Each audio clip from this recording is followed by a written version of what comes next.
কচুখিনি চাফা কৰি লৈছোঁ। বিউটি পাৰ্লাৰৰ পৰা আহোঁগৈ।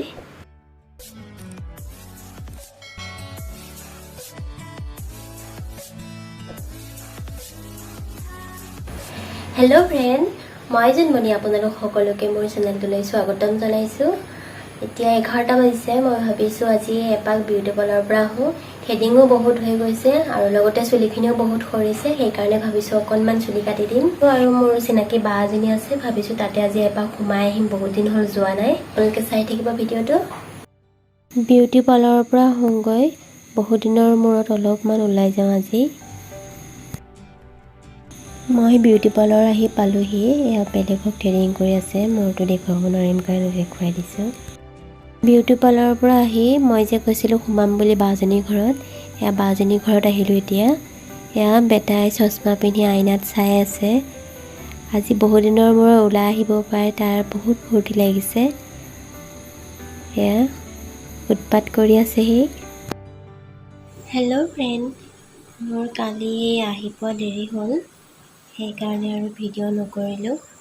বাজনীৰ ঘৰত সোমাই ভাত খাই একেবাৰে সন্ধিয়া আহিলোঁ, সেইকাৰণে ভিডিঅ' নকৰিলোঁ। সেইকাৰণে ভাবিছোঁ আজি ভিডিঅ'টো আৰম্ভ কৰোঁ। আজি দুপৰীয়া মই দহি কচু ঠাৰিৰ লগত মাছ বনাম, তাকে ভাবিছোঁ আপোনালোককো দেখুৱাম ৰেচিপিটো। আজি দুপৰীয়াৰ কাৰণে কচু ঠাৰিৰ লগত মাছ বনাম। মান কচুখিনি মই গুচাই চাফা কৰি লৈছোঁ। এতিয়া মই কচু ঠাৰিখিনি পিচ কৰি কাটি লৈছোঁ।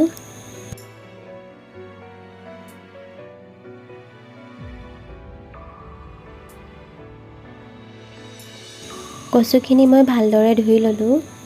এতিয়া মই কুকাৰত এটা চিটি মাৰি বইল কৰি ল'ম কচুখিনি। এতিয়া কুকাৰত দি দিলোঁ।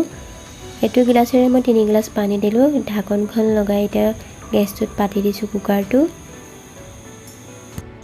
1 চামুচ জিৰা গুড়ি লৈছোঁ, 1 চামুচ ধনিয়া গুড়ি লৈছোঁ, আধা চামুচ গোটা জিৰা লৈছোঁ, 2টা শুকান জলকীয়া লৈছোঁ, আধা চামুচ জলকীয়াৰ গুড়ি লৈছোঁ আৰু আধা চামুচ জালুকৰ গুড়ি লৈছোঁ। এটা বিলাহী পিচ কৰি কাটি লৈছোঁ, 2টা আলু কাটি লৈছোঁ আৰু 2টা পিঁয়াজ কাটি লৈছোঁ। কুকাৰৰ হুইচেলটো যোৱাৰ পিছত এতিয়া মই কচুখিনি এটা খৰাহীত ভালদৰে উলিয়াই লৈছোঁ।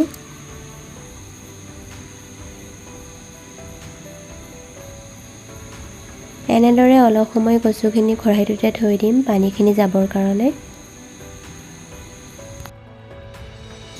গেছত কেৰাহীটো পাতি দিছোঁ। কেৰাহীটো গৰম হোৱাৰ পিছত এতিয়া অলপমান মিঠাতেল দি দিছোঁ। তেলখিনি গৰম হৈ গৈছে, এতিয়া মই মাছ দুপিচ ফ্ৰাই কৰি লৈছোঁ। মাছ দুপিচ ফ্ৰাই কৰি হৈ গ'ল। এতিয়া মই আৰু অলপমান মিঠাতেল দি দিছোঁ। অকণমান গোটা জিৰা দি দিছোঁ।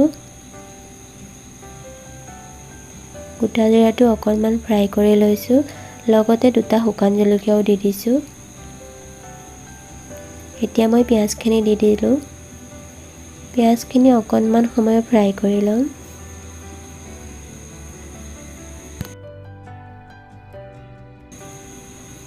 দুচামুচ নিমখ দি দিছোঁ। আপোনালোকে নিমখটো নিজৰ জোখমতে দি ল'ব, মোৰ কম বেছি হ'বও পাৰে নিমখ। 2 চামুচ হালধি দি দিছোঁ। লগতে বিলাহীখিনিও দি দিছোঁ। বিলাহীখিনি অকণমান ভাজি লৈছোঁ। 2 চামুচ আদা নহৰু পেষ্ট দি দিছোঁ।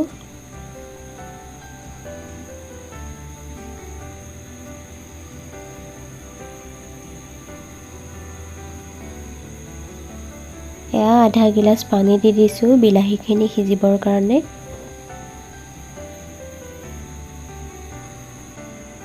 মছলাখিনিও দি দিছোঁ লগতে। এতিয়া মই কাটি থোৱা আলুখিনি দি দিছোঁ। আলুখিনি সিজিব লাগিব কাৰণ কচুখিনি বইল কৰি থোৱা আছে, সেইকাৰণে আগতীয়াকৈ আলুখিনি দি দিছোঁ। এতিয়া মই অকণমান সময় ঢাকি দিছোঁ। এয়া মছলা আৰু বিলাহীখিনি সিজি গ'ল।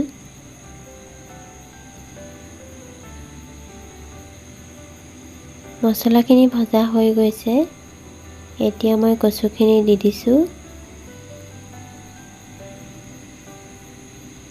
মছলাৰে সৈতে কচুখিনি অলপ সময় ভালদৰে ভাজি ল'ম।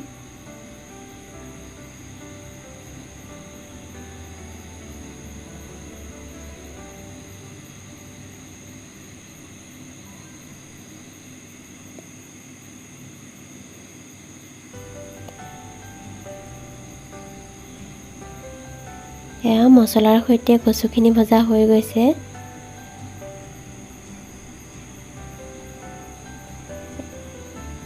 এতিয়া মই আধা গিলাচ পানী দি দিছোঁ। লগতে অকণমান নেমু চেপি দিছোঁ, তেতিয়া কচুখিনি খাবলৈ বেছি সোৱাদ হয়। এতিয়া মই মাছখিনি দি দিছোঁ। অকণমান সময় মাছখিনি সিজিব লাগিব।